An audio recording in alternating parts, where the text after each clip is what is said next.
একটি ২৭ বছরের মেয়ে বিয়ে করে নতুন বাড়িতে আসলো, কিন্তু সেখানে আসার পরে প্রথম দিন থেকেই মেয়েটির সাথে ঘটল ভয়ঙ্কর ভৌতিক ঘটনা।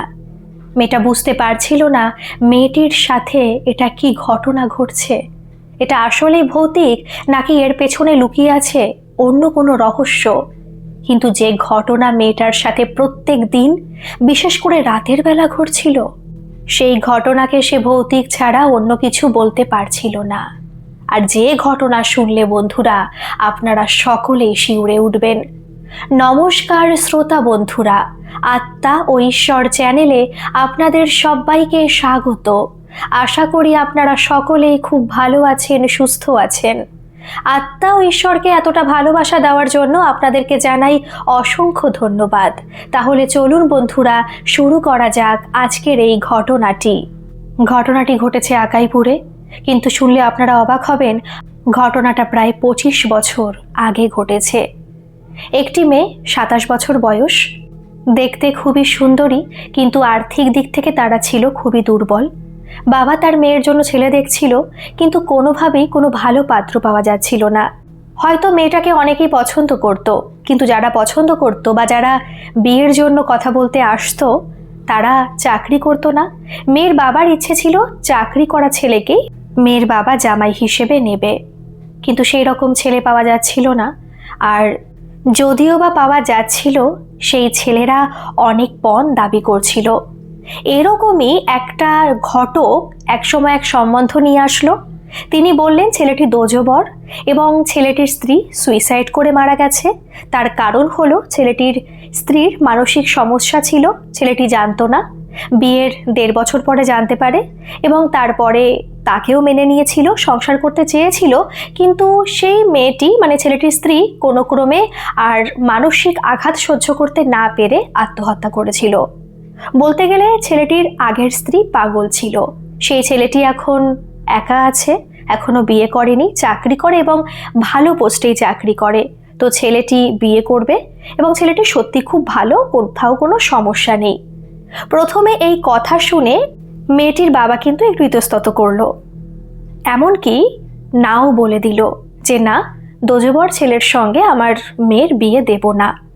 এরকম করে প্রায় 1.5 মাস কেটে গেছে, কিন্তু কোনো ভালো ছেলে সেই মেয়ের বাবা আর মেয়ের জন্য পাচ্ছিল না। তখন আবার সেই ঘটক আসলো, আবারও বলল, যেহেতু দ্বিতীয়বার এসেছে আর তারা আর কোনো ছেলে খুঁজে পাচ্ছিল না মেয়েটার জন্য, তাই মেয়েটির বাবা রাজি হয়ে গেল ছেলেটিকে একবার দেখতে এবং ছেলেটির বাড়িঘর দেখতে। তো সেইভাবে ওই মেয়েটির বাবা, মেয়েটির পিসে মশাই এবং মেয়েটির মামা আর মেয়েটির হচ্ছে জেঠিমা, জেঠু মারা গেছে, এই 4 জন মিলে ছেলের বাড়িতে গেল।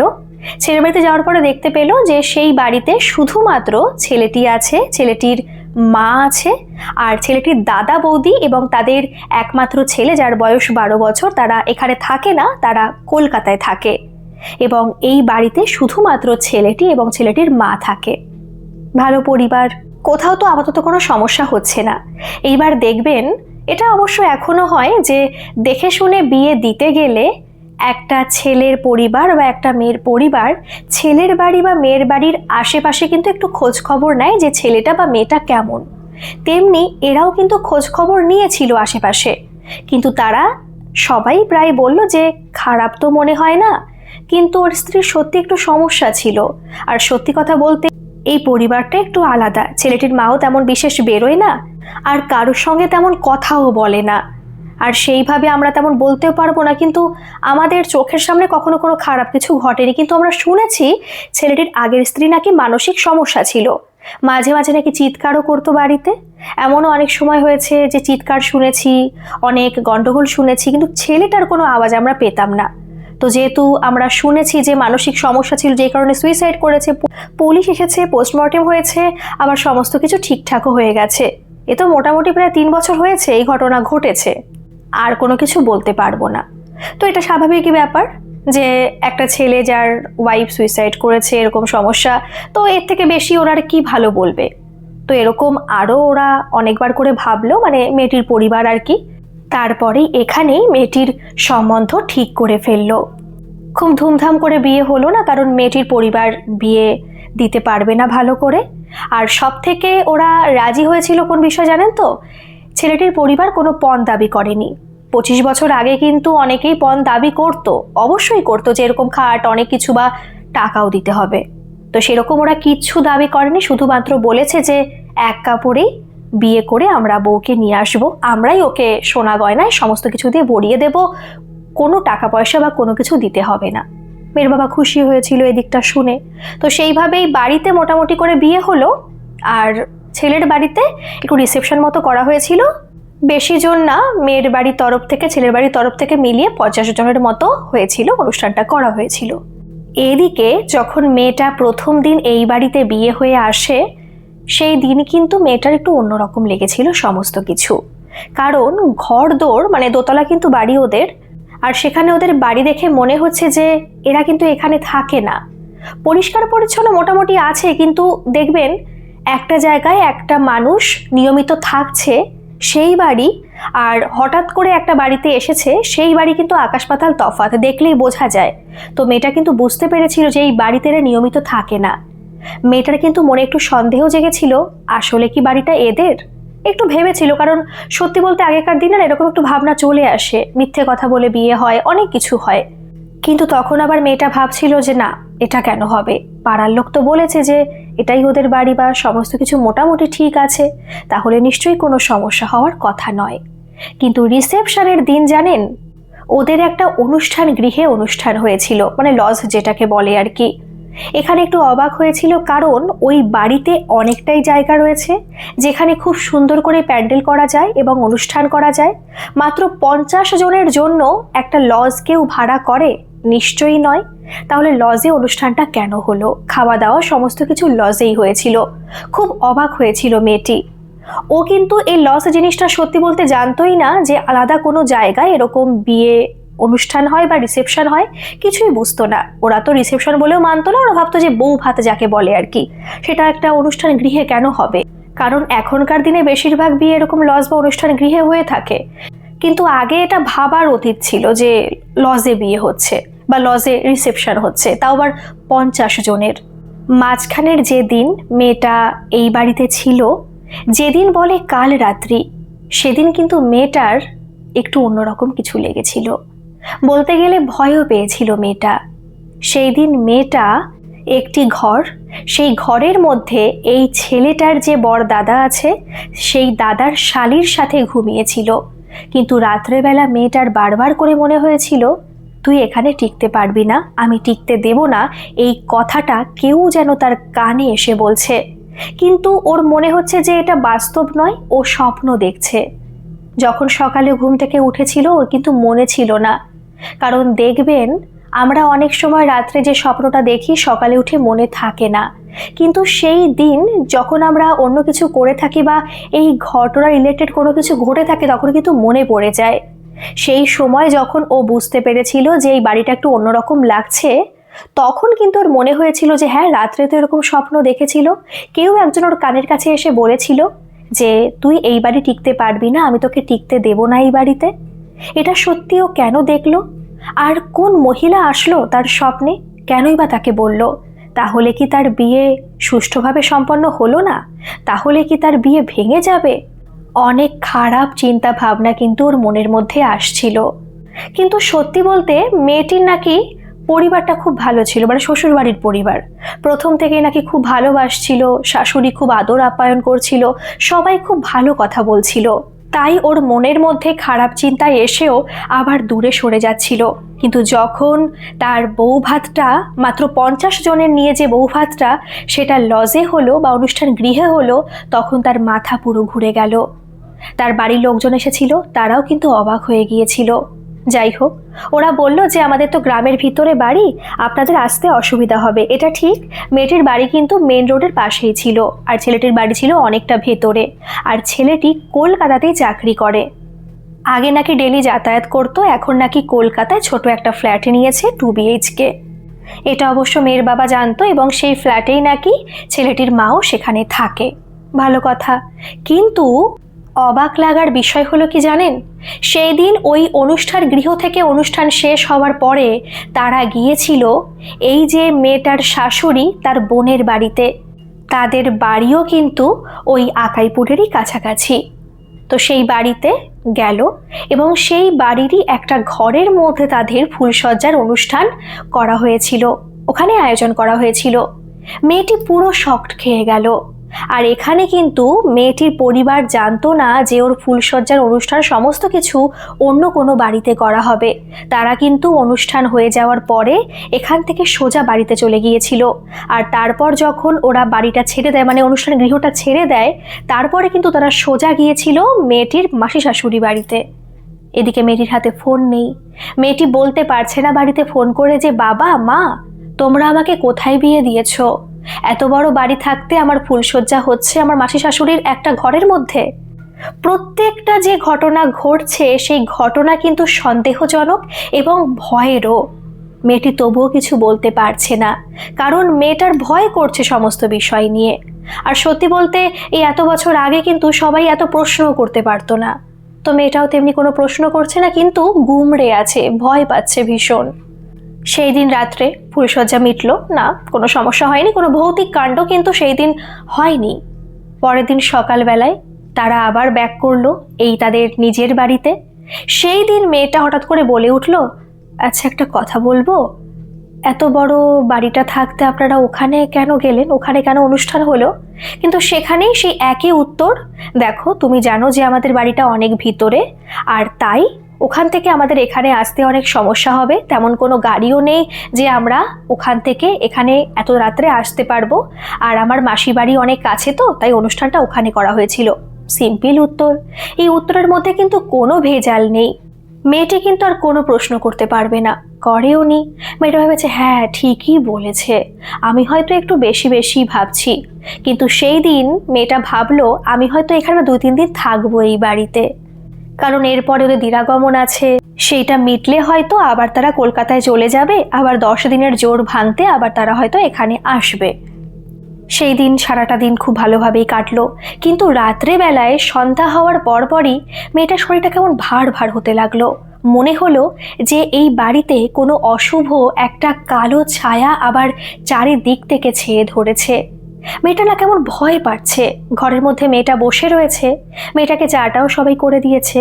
ভীষণ ভয় লাগছে যখন সেই মুহূর্তেই ঘরে প্রবেশ করেছে তার শাশুড়ি মা, আর বলছে, বৌমা তুমি রেডি হয়ে নাও, আর সাথে করে একটা শাড়ি নিয়ে নাও, আমরা এখন তোমার মাসি বাড়িতে যাব, মানে আমার বোনের বাড়িতে আর কি। মেয়েটি বলল যে মা এখন কেন যাব? বলছে না না আমরা রাত্রে ওখানে থাকবো। তখন মেয়েটি বলছে মা রাত্রে ওখানে থাকবো কেন?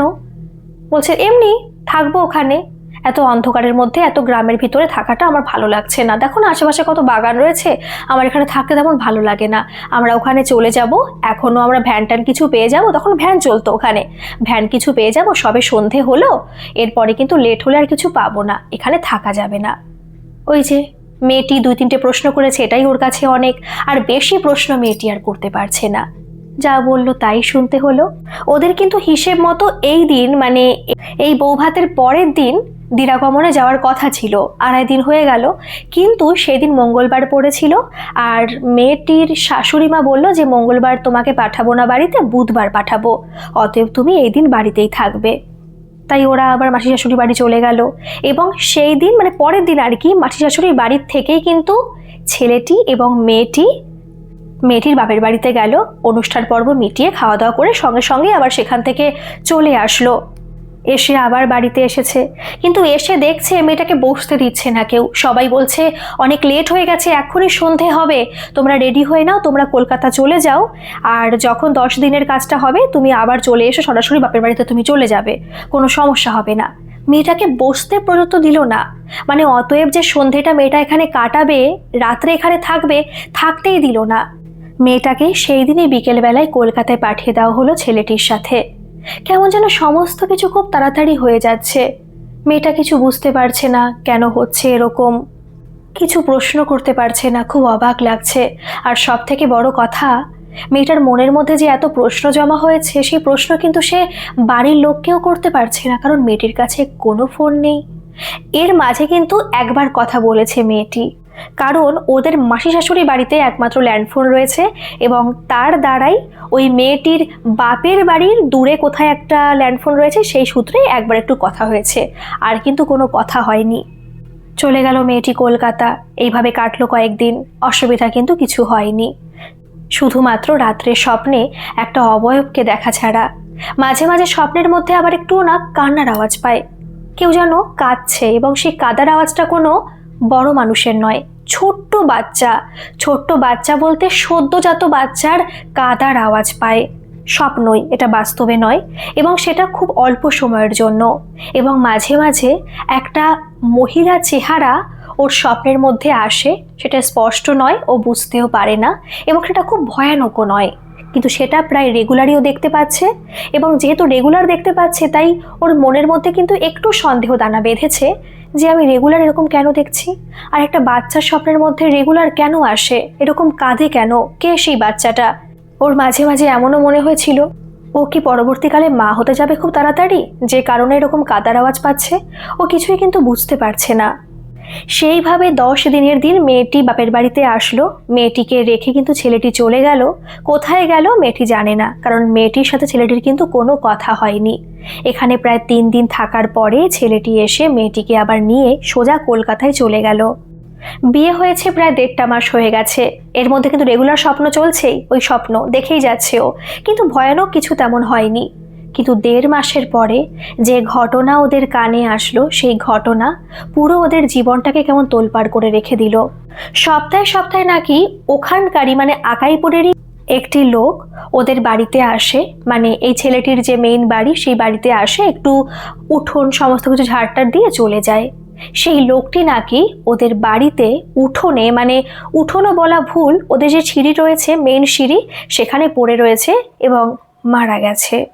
আর সব থেকে ভয়ানক ব্যাপার হলো, ওই যে বয়স্ক লোকটি, যার বয়স ওই 57-58 হবে, সেই বয়স্ক লোকটির চোখ মনে হচ্ছে ঠিকরে বাইরে বেরিয়ে আসবে।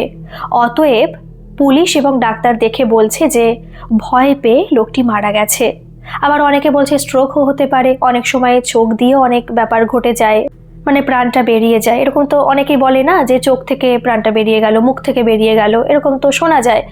তো সেইভাবে অনেকে অনেক কথাই বলছে, কিন্তু তাকে দেখে ভীষণ ভয় লাগছে। আর এই যে তাদের কাছে খবরটা এসেছে, অতএব তাদের কিন্তু ওখানে যেতেই হবে। আর এই মেয়েটিকে একা রাখাই কলকাতা শহরে যাবে না, তাই মেয়েটিকে নিয়েই ছেলেটি তার মাকেও নিয়েছে, 3 জনে কিন্তু চলে গেছে ওই বাড়িতে। এবং সত্যি মেয়েটির না খুব ভয় লেগেছে ওই মানুষটিকে দেখে, ভীষণ ভয়ানকভাবে তার মৃত্যু হয়েছে। তাকে দেখে ভীষণ ভয় লাগছে, মেয়েটির গা হাত পা পুরো শিউরে উঠেছে।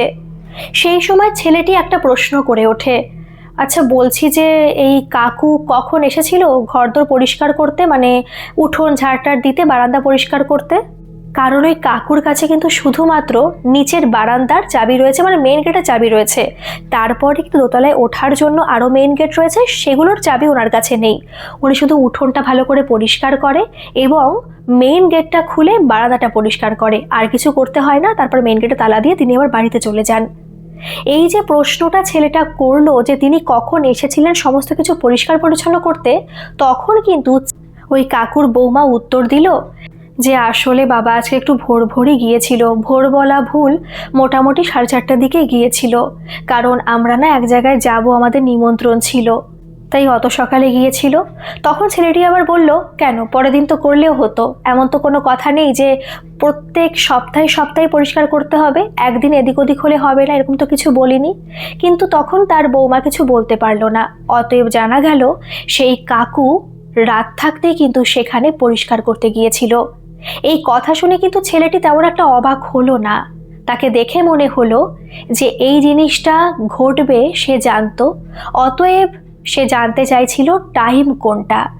এর মাঝখানে কিন্তু মেয়েটি লক্ষ্য করেছিল ওই ছেলেটি পুলিশের সাথে আলাদা করে কিছু কথা বলছে।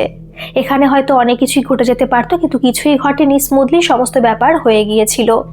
এবং ছেলেটি আবার ওই পরিবারকে 10,000 টাকাও দিয়েছিল। 10,000 টাকা কিন্তু 25 বছর আগে 4টেখানি কথা নয়। সেই টাকা দিলে ওরাও চুপচাপ হয়ে গিয়েছিল। আর এদিকে তার বৌমা, তার ছেলে, মানে কাকুর ছেলে বৌমা কিছুই বলেনি, কারণ কাকুর ওয়াইফ আর বেঁচে ছিল না। মারা গেছে, 10,000 টাকা পেয়েছে, এটাই হয়তো ওদের কাছে অনেক ব্যাপার ঘটে গেছে। সেই দিন ওরা চলে আসছিল ওখান থেকে। এরপরেও হয়তো কোনো ঘটনা ঘটতো না যদি না সেই দিন চলে আসার আগে এই মেয়েটি ওদের ঘরে না যেত। এখানে যখন অনেকে অনেক কথা বলছে, সমস্ত কিছু ঠিকঠাক হচ্ছে, একটা আলোচনা চলছে, সেই মুহূর্তে কিন্তু মেয়েটি তার নিজের ঘরে গিয়েছিল। কারণ মেয়েটির তখন মনে পড়ে গেল তার বাবার বাড়ি থেকে একটি মাত্র সোনার দুল, যেটা খুবই ছোট্ট দিয়েছিল, সেই দুলটা ওর ঘরের মধ্যেই কোথায় রয়ে গেছে। সেই দুলটা আসার পরে, মানে বিয়ে করে আসার পরে ওরা খুলিয়ে রেখেছিল, আর ভালো একটা বড় দুল তাকে দিয়েছিল। দুল বলা ভুল, মানে দুল দিয়েছিল এই বাড়ি থেকে, কিন্তু ওর বাপের বাড়ি থেকে টপ মতো দিয়েছিল। তো সেই টপটাও নেবে, কারণ এই বড় দুলগুলো পরে থাকতে পারছে না। কাউকে কিছু বলেওনি, ও তো জানে যে এক্স্যাক্টলি কোথায় ওর সেই টপটা রয়েছে সোনার। আর ওরা কিন্তু কিছু বলেওনি, কারণ জানে মেয়েটির বাবার বাড়ি থেকে তেমন ভারী কোনো সোনার গয়না ওকে দেবে না। অতএব যে সোনার গয়না ওরা ফেলে রেখে দিয়েছে ওইটার প্রতি ওদের কোনো লোভ ছিল না। কিন্তু মেয়েটার তো আছে, কারণ মেয়েটির বাবা মা অনেক কষ্ট করে ওকে একটা ছোট্ট টপ তো কিনে দিয়েছিল সোনার, তাই মেয়েটি সেটা আনতে গিয়েছিল স্মৃতি বাবদ। কিন্তু যখন ঘরের মধ্যে মেয়েটি ঢুকলো, সোনার টপটা নিল এবং বেরিয়ে আসার জন্য প্রস্তুতি নিচ্ছিল, সেই সময় কিন্তু মেয়েটির মনে হলো যে ওকে কেউ আটকে ধরেছে। মনে হলো যে ওর পা আর এগোচ্ছে না, পিছন থেকে কেউ ওকে ডাকার চেষ্টা করছে, কিছু বলার চেষ্টা করছে, এবং সেটা খুব ভয়ানকভাবে। ওর সারা শরীর পুরো শিউরে উঠেছিল। কিন্তু পিছন ফিরে যখন সে তাকিয়েছিল, তখন মনে হলো যে সেই মেয়েটির সমস্ত শরীর দিয়ে একটা ঠান্ডা স্রোত বয়ে চলে গেল, এবং সেই ঠান্ডা স্রোতটা কিন্তু হালকা হওয়ার কথা। যেহেতু বাতাস হালকা হয়, স্রোত হালকা হয়, কিন্তু সেই স্রোত, সেই বাতাসটা ছিল প্রচণ্ড ভারী, এবং মেয়েটার সমস্ত শরীর ভিজিয়ে দিয়ে গেল বিনা জলে। মেয়েটি সেখানেই অজ্ঞান হয়ে পড়ে গেল। সবাই খুঁজে পাচ্ছে না কোথায় গেল কোথায় গেল। তারপর যখন ঘরের ভিতরে প্রবেশ করলো, তখন দেখতে পেল যে মেয়েটি ওখানে অজ্ঞান অবস্থায় রয়েছে। কিন্তু ছেলেটি তখন ভাবছিল হয়তো যে মেয়েটি এরকম অজ্ঞান হয়ে গেল কেন, দিনের বেলা তো এই বাড়িতে তেমন কিছুই হয় না। পরে হয়তো ছেলেটির মনে পড়েছিল সেদিন শনিবার ছিল, আর এই শনিবারই তার প্রথম স্ত্রী আত্মহত্যা করেছিল। কিন্তু কিছুক্ষণ পরে মেয়েটির জ্ঞান ফিরে এসেছিল। কিন্তু যখন মেয়েটির জ্ঞান ফিরে এসেছিল তখন মেয়েটি কিন্তু স্বাভাবিকই ছিল, তেমন কোনো সমস্যা দেখা দেয়নি। তখন ছেলেটি ভেবেছিল যাক, তেমন কোনো সমস্যা হয়তো হয়নি। মেয়েটিকে নিয়ে আবার চলে গেল কলকাতায়। কিন্তু সেই দিন থেকে মেয়েটি হয়ে গেল অন্যরকম। ছেলেটির মনে হতো এই মেয়েটি তার দ্বিতীয় স্ত্রী নয়, এ যেন তার প্রথম স্ত্রী। কারণ সেই ঘটনার পরে, এখানে আসার পরেই প্রথম দিনই ওই মেয়েটি কিন্তু রাত্রেবেলা ছেলেটির গলা চেপে ধরেছিল আর বলেছিল, তুই আমাকে শেষ করে দিলি, তুই শেষ করতে বাধ্য করেছিস আমাকে। সেই ছেলেটি ভয় পেয়ে গিয়েছিল, এবং সেই চিৎকার শুনে ছেলেটির মা চলে এসেছিল, ছেলেটিকে বাঁচিয়েছিল বলতে কিছুই করতে হয়নি। ছেলেটির গায়ে যেই হাত স্পর্শ করেছে তখনই মেয়েটি ছেড়ে দিয়ে আবার ঘুমিয়ে পড়েছে। এরকম মাঝে মাঝেই চলছে। এমনকি মেয়েটি এখানে আসার পরে সন্ধে পুজো আর দেয় না, ওকে দাওয়াতেও পারে না কেউ। এর মাঝখানে একদিন মঙ্গলবার ছেলেটি অফিসে গেছে, বাড়িতে শুধুমাত্র এই ছেলেটির মা রয়েছে এবং তার বউ রয়েছে।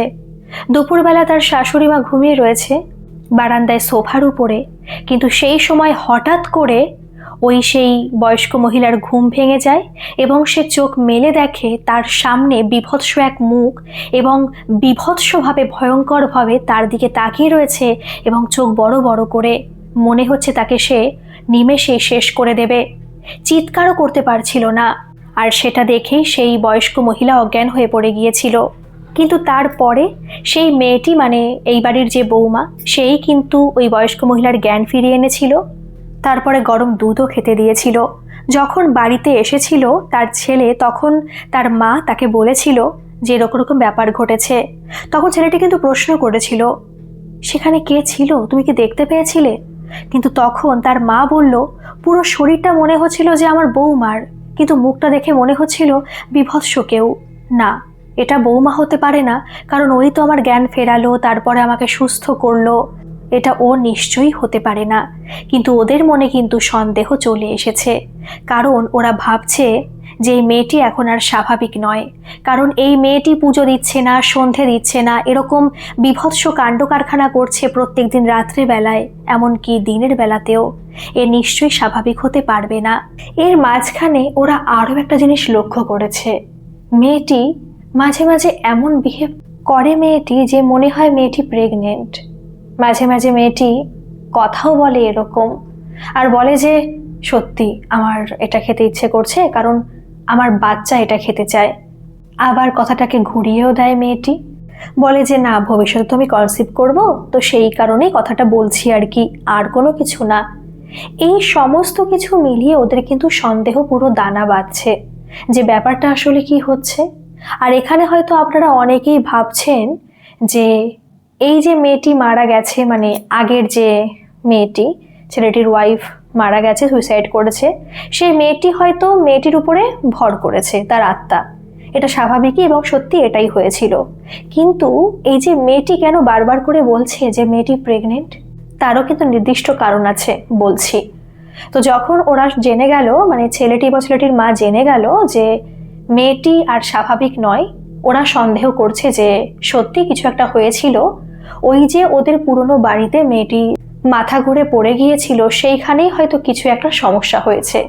আর তাই তারা একটা জায়গায় গিয়েছিল যেখানে তারা আগেও গিয়েছিল, কিন্তু সে তেমন কিছু করতে পারেনি, কারণ সে বলেছে ওই মেয়েটি, মানে ছেলেটির প্রথম স্ত্রী, এমনভাবে জাকিয়ে বাড়িতে বসে রয়েছে, তাকে ওখান থেকে বের করা মুশকিল, খুবই মুশকিল, যে কারণে কিন্তু ওরা বাড়ি ছাড়তে পর্যন্ত বাধ্য হয়েছে। কিন্তু তারা অনেক কিছুই দিয়েছিল। ছেলেটির হাতে কিন্তু এখনো একটা কবজ রয়েছে এবং ছেলেটির মায়ের হাতেও কবজ রয়েছে, যে তেমন কোনো ক্ষতি ওই ছেলেটির এবং ছেলেটির মায়ের করতে পারবে না। আশেপাশে হয়তো আসতে পারবে, অনেক কিছুই ঘটাতে পারে, কিন্তু কোনো বড়সড় ক্ষতি করতে পারবে না। তো সেইখানেই আবার ছেলেটি এই তার দ্বিতীয় স্ত্রীকে নিয়ে সেখানে গেল। কিন্তু যখন সেখানে প্রবেশ করবে, মানে তার বাড়িতেই, সে কিন্তু একেবারে তান্ত্রিক। যখন তার বাড়িতে প্রবেশ করবে তখনই কিন্তু এই যে ছেলেটির দ্বিতীয় স্ত্রী খুব চিৎকার শুরু করে দিয়েছিল এবং সে বারবার করে বলছিল, আমি কোনো মতেই যাব না, আমি কোনো মতেই এখান থেকে যাব না, তোদের আমি শেষ করব, তারপরে আমার মুক্তি হবে, আমি কোনো মতেই যেতে চাই না এখানে। কিন্তু তাকে জোর করে নিয়ে যাওয়া হয়েছিল। ছেলেটি একা পারেনি, সেই তান্ত্রিকের আরও অনেক চেলাচামুন্ডা ছিল, তারা এসে মেয়েটিকে জোর করে সেখানে নিয়ে যাওয়া হয়েছিল।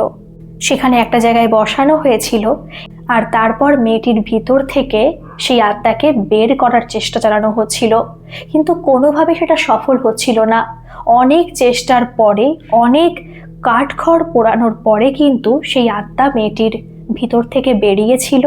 কিন্তু সেই সময় যখন আত্মাটা চলে যায়, এই মেয়েটির, মানে যে আসলে তার দ্বিতীয় স্ত্রী, তার কানে কানে মেয়েটি একটা কথাই বলে গিয়েছিল, আমি মরতে চাইনি, আমি সত্যি বড় অন্যায় করে ফেলেছি। আমার ছোট্ট শিশুর জন্য, আমার গর্ভে যে সন্তান বড় হচ্ছিল, যে এখনো পর্যন্ত পৃথিবীর আলো দেখেনি, সেই সন্তানকে আমি মেরে ফেলেছি। আমি সত্যি অন্যায় করেছি এবং আমার মৃত্যুর জন্য দায়ী হচ্ছে এই লোকটি। এই লোকটি খুব খারাপ, ভীষণ খারাপ। কিন্তু সেই বাচ্চা আবারও ফিরে আসবে, ওর আসতেই হবে, কিন্তু অনেক কিছু নিয়েই ও ফিরে আসবে, অনেক কিছুর মুখোশও খুলে দেবে।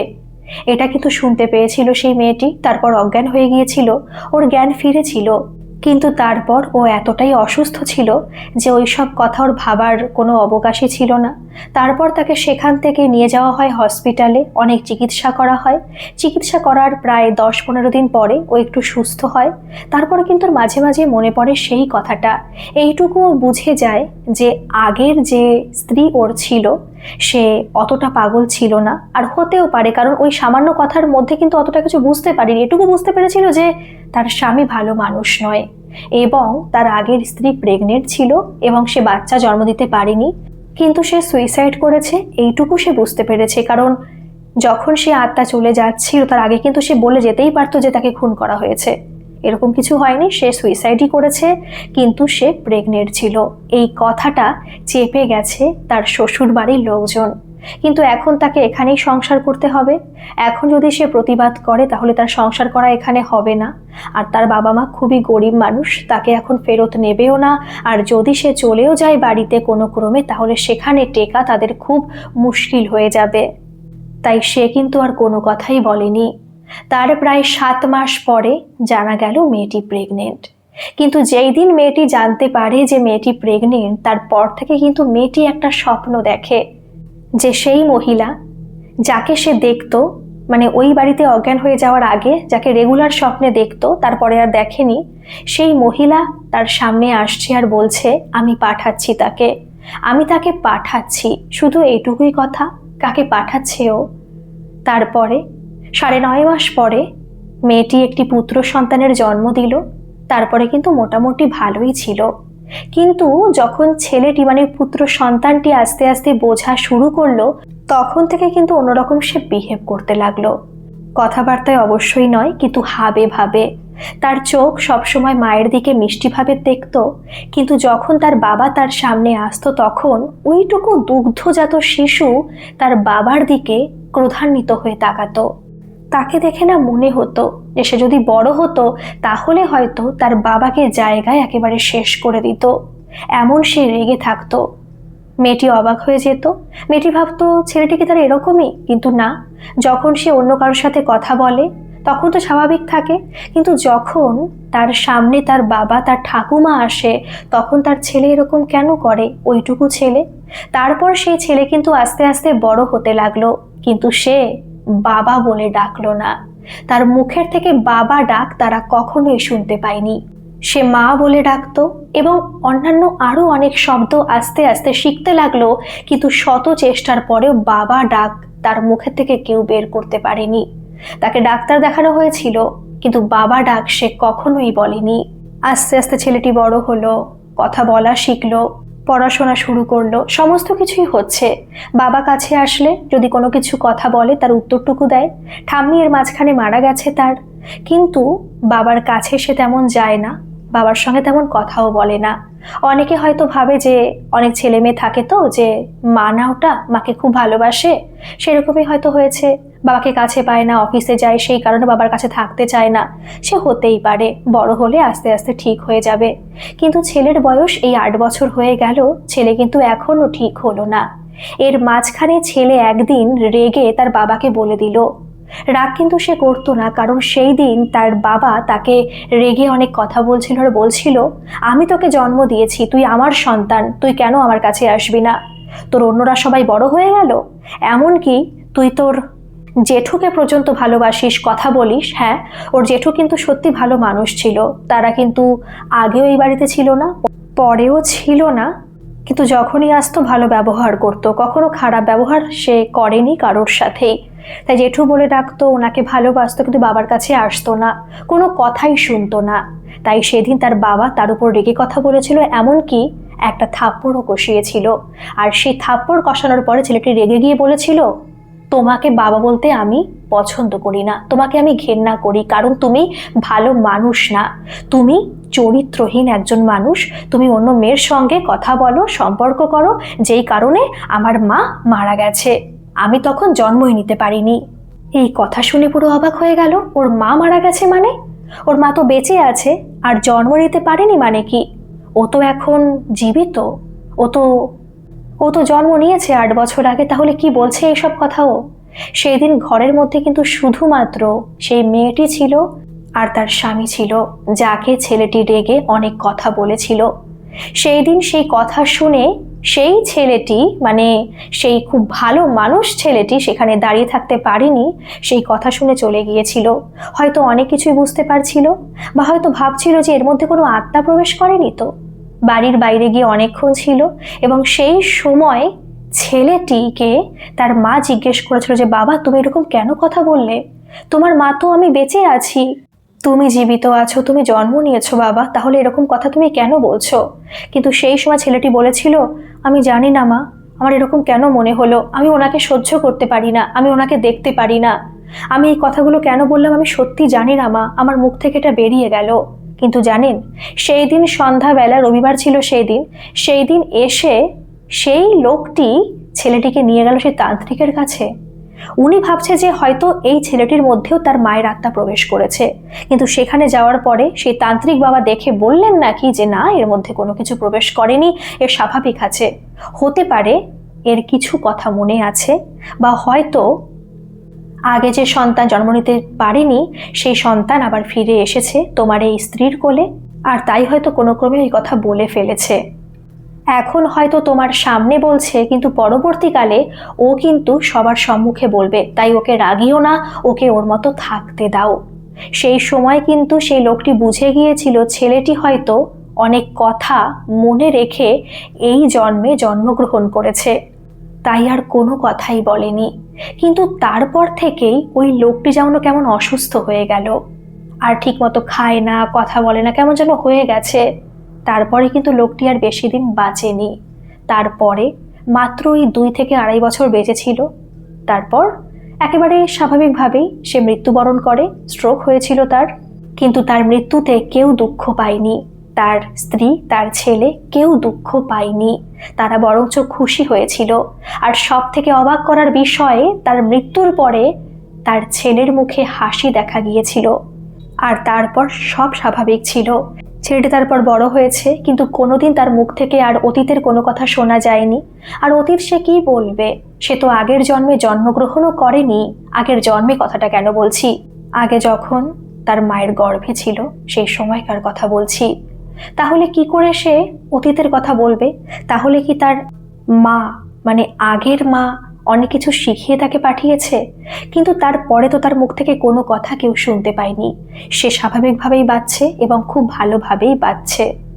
এই হলো আজকের ঘটনা। আপনাদের ঘটনাটা কেমন লাগলো অবশ্যই কিন্তু কমেন্ট করে জানাবেন। আর ভালো লাগলে একটা সাবস্ক্রাইব করে আমার পাশে থাকবেন। আর হ্যাঁ, যদি এরকম কোনো ঘটনা আপনাদের সাথে ঘটে থাকে, যেটা অলৌকিক হোক, অতিজাগতিক হোক, দৈবিক, ঐশ্বরিক, যে কোনো ধরনের ঘটনা, আপনারা কিন্তু আমাকে মেল করে পাঠাতে পারেন। আমার মেল আইডি ডেসক্রিপশন বক্সে দেওয়া আছে, আপনারা সেখানে গিয়ে আমাকে মেল করতে পারেন। ধন্যবাদ, ভালো থাকবেন, সুস্থ থাকবেন। আবারও আসবো এরকম কোনো ঘটনা নিয়ে।